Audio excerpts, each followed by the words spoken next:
Hello, my name's Leslie Atherton, and this is my story for children called Fun with Books. The waiting room was warmer than the street. Jemima knew that because when she puffed her breath out, she couldn't see it rising like smoke as it had done when she was outside. The waiting room was cosy too, with benches, paintings on the walls and plants. It looked a little bit like home.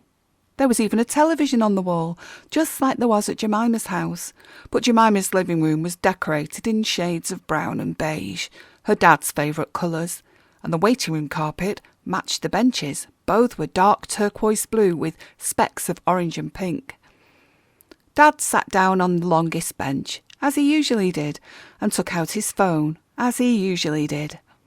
Jemima walked to the corner, as she always did, towards a built-in table where the books and toys were kept, all the things Jemima could play with and look at while they waited for the doctor. Today there was a pile of magazines too, but the pictures on the covers weren't interesting, and Jemima knew they were only for the grown-ups. The box of brightly coloured books was what she really wanted. First, she counted them. It was something she always did because she was very good at counting. There were 26 books in total, and Jemima knew from their last visit to the surgery that deciding which one to read was going to be quite a challenge. Numbers were easy for her, but she found letters to be a little more confusing. Jemima wasn't old enough to read the books for herself yet, but she knew you could usually guess what a book was all about just by looking at the cover. That was why she took each book out in turn and examined the pictures on their fronts very carefully. That done, she sorted them into piles. First, she created a pile of books with animals on the cover, then a pile with people on the cover, and lastly a pile of books without animals or people. Jemima could see that there were more animal books than any other kind. That was good, because Jemima loved animals. She looked through the books again and sorted them into those that had soft covers and those with hard ones.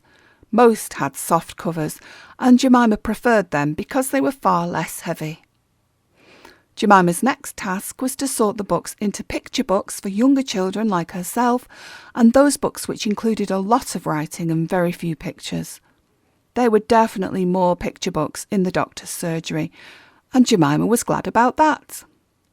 Her next sort out was going to help her decide which book she would look at.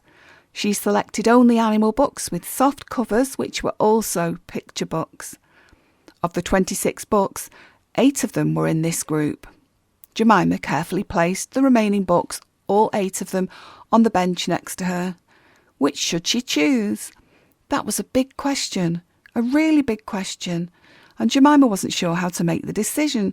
She wasn't even sure what she was in the mood for. Then suddenly she saw the edge of the book she wanted. Badgers, that was it. She pulled the book from the pile and decided for certain. The book had everything: badgers, rabbits, toy trains and feathery plants. So Jemima carefully put the other 8 books away, making sure that she stacked them in size order.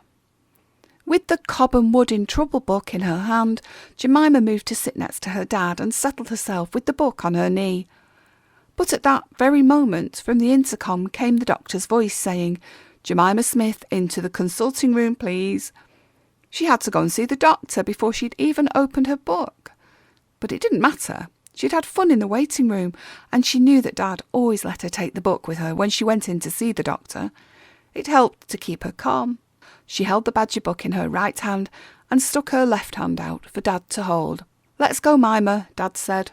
"Let's go, Dad," Jemima said.